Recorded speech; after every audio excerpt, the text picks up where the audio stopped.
हम श्राद्ध क्यों करते हैं? अगर आत्माएं मोक्ष पा जाती हैं या पुनर्जन्म ले लेती हैं तो फिर हम श्राद्ध क्यों करें? क्या हम ऐसे पूर्वजों को अर्पण दे रहे हैं जो हैं ही नहीं?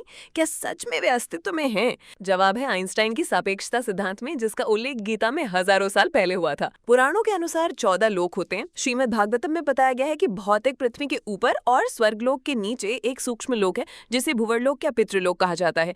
हिंदू ग्रंथों में पितृलोक को हमेशा दक्षिण दिशा से जोड़ा जाता है, इसलिए श्राद्ध और पितृकर्म दक्षिण मुख होकर किए जाते हैं।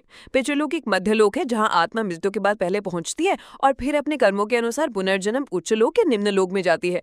ऋग्वेद में भी पितरों का उल्लेख मिलता है, जहाँ अग्नि से प्रार्थना की जाती है कि वो देवताओं और पितरों का अर्पण अलग अलग पहुंचा दे। आत्माएं सामान्यतः अपने कर्मों के अनुसार पितृलोक में लगभग 500 से 1000 पृथ्वी वर्ष तक निवास करती हैं। एक पितृलोक दिवस को हम कहते हैं 30 पृथ्वी दिवस, यानी 100 साल पृथ्वी पर, केवल 4 साल पितृलोक में। मतलब हम सोचते हैं कि हमारे पूर्वज जीबॉर्न हो गए, पर असल में वो अभी भी अपने कर्मों का प्रोसेस कर रहे होते हैं। इसे आप आइंस्टाइन की टाइम डायलेशन से जोड़ सकते हैं, जो हिंदू शास्त्रों में 5000 साल पहले से बताया गया है। आज का आधुनिक विज्ञान भी मानता है कि समय गुरुत्व और वेग पर निर्भर है। उच्च लोगों में टाइम डायलेशन होना बिल्कुल संभव है, लेकिन सवाल है कि महालया के दिन ही पूजा क्यों की जाती है?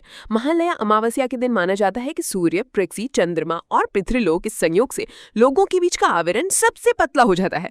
इस दिन पृथ्वी पर पितरों की अधिकतम उपस्थिति होती है। कई आधुनिक प्रयोग भी हो रहे हैं, जैसे महर्षि यूनिवर्सिटी ने श्राद्ध से पहले और बाद में ऑरा टेस्ट किया। जिस व्यक्ति ने पूजा की उसके ऑरा में 100% पॉजिटिविटी इंक्रीज पाई गई।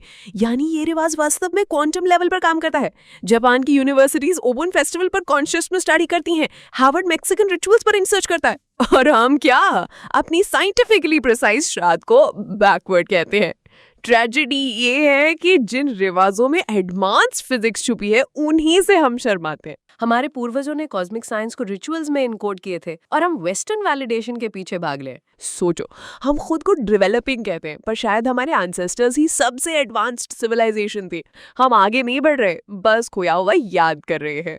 सवाल है, क्या हम अपनी विरासत रिक्लेम करने की हिम्मत रखते हैं? वीडियो अच्छा लगे तो लाइक, शेयर और सब्सक्राइब जरूर करें।